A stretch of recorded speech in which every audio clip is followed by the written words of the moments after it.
وبركاته. സമയം വളരെ അധികരിച്ചു പോയി. നമുക്ക് കാസർഗോഡെത്തണം. അസർ നിസ്കരിക്കുന്നവർക്ക് നിസ്കരിക്കണം. അത് കഴിഞ്ഞ് 5 മണിക്ക് യോഗം തുടങ്ങണം. ഏറ്റവും ബഹുമാനമുള്ള സുൽത്താൻ അടക്കമുള്ള മുഴുവൻ പണ്ഡിതന്മാർ, മുശാവറ അംഗങ്ങൾ, സാദാത്യങ്ങൾ, ഉപനായകന്മാരായ സയ്യിദ് ഖലീൽ ബുഖാരി തങ്ങൾ, പേരോട് മുസ്ലിം അടക്കമുള്ള സുഹൃത്തുക്കളെ, സഹോദരന്മാരെ,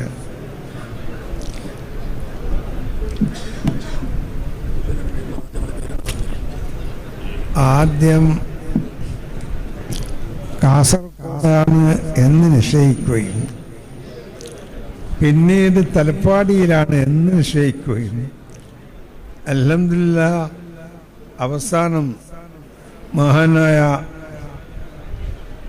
സയ്യിദ് മദീനി തങ്ങളുടെ ചാരത്ത് അന്ത്യവിശ്രമം കൊള്ളുന്ന ഈ സ്ഥലത്തും മഹാനായ താജുൽ ഉലമ ഭൂമിയിൽ വെച്ച് തന്നെ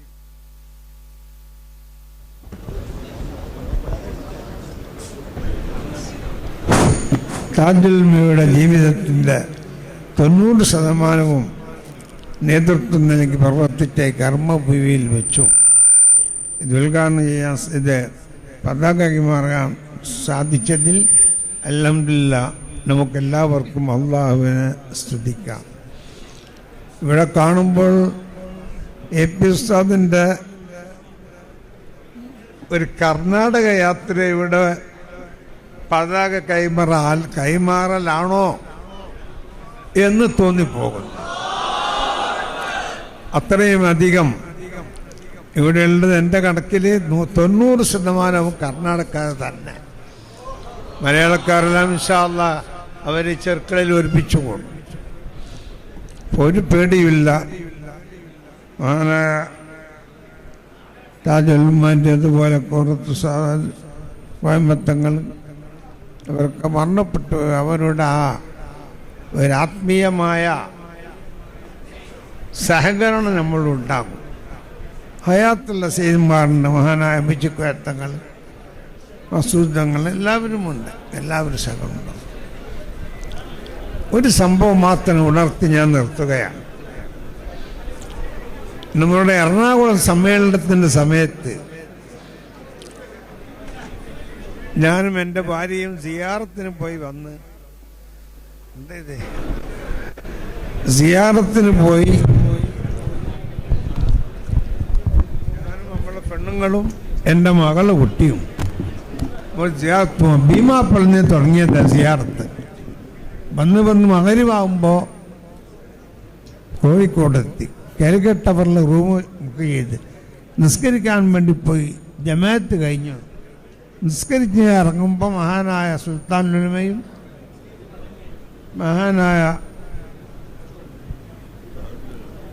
മഹാനായ തങ്ങൾ അവേലത്തെ സയ്യിദ് അബ്ദുൽ ഖാദിർ അഹ്ദൽ തങ്ങളും അവിടെയുണ്ട്.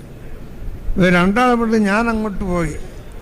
അപ്പോൾ എന്നോട് സുൽത്താൻ ഉലമയോ അഹ്ദൽ തങ്ങളോ അവേൽ തങ്ങളൊന്നും അറിയില്ല, തങ്ങൾ വരുന്നുണ്ടോ എവിടത്തേക്ക്? ഞങ്ങൾ CM വലിയുള്ളതിൻ്റെ അടുത്ത് പോവുകയാണ്, CM-ൻ്റെ അടുത്ത് പോവുകയാണ്. അത് സന്തോഷമായി, ഞാൻ വന്നേക്കാന്ന് പറഞ്ഞു.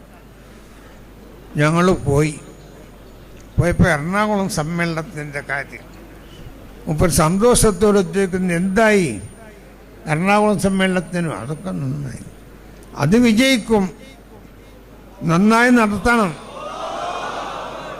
ഞാനവിടെ ഉണ്ടാകും.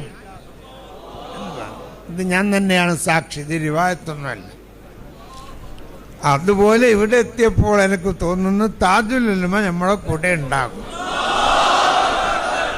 ഇന്ന് മുതൽ ഇൻഷാ അല്ലാഹ്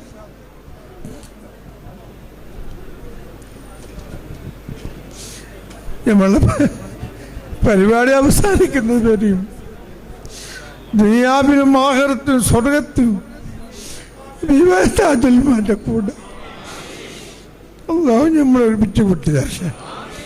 അതുകൊണ്ട് നമുക്കിതിൽ വലിയ അഹങ്കാരമില്ല, അതല്ലെങ്കിൽ കിബറില്ല, അല്ലെങ്കിൽ ആരെയും ധരിപ്പിക്കാനോ ആരെങ്കിലും ഭീഷണിപ്പെടുത്തുന്നതല്ല. അതേസമയത്ത് സുന്നത്ത് ജമാഅത്തിൻ്റെ ശക്തി വളർത്തുകയും അതുപോലെ തന്നെ മാനവ ഐക്യം, നമുക്കറിയാം എല്ലാ സമുദായങ്ങളും എല്ലാ സംസ്കാരങ്ങളും എല്ലാ ഭാഷയും എല്ലാ ആചാരങ്ങളുമുള്ളൊരു ഇന്ത്യയിൽ ഏറ്റവും പ്രസക്തമായ ഒരു പ്രമേയമാണ് മനുഷ്യർക്കൊപ്പം എന്നുള്ള സ്നേഹത്തിൻ്റെ പ്രമേയം. ഇൻഷാ അല്ലാഹ് പുതിയ വർഷത്തിലാണ് നാം, 1-ാം തീയതിയാണ്. ഈ കൊല്ലം മുഴുവനും ഇതിനടുത്ത കൊല്ലവും നമ്മുടെ പ്രവർത്തനങ്ങൾ വളരെ ശക്തിയിൽ മുന്നോട്ട് പോകും.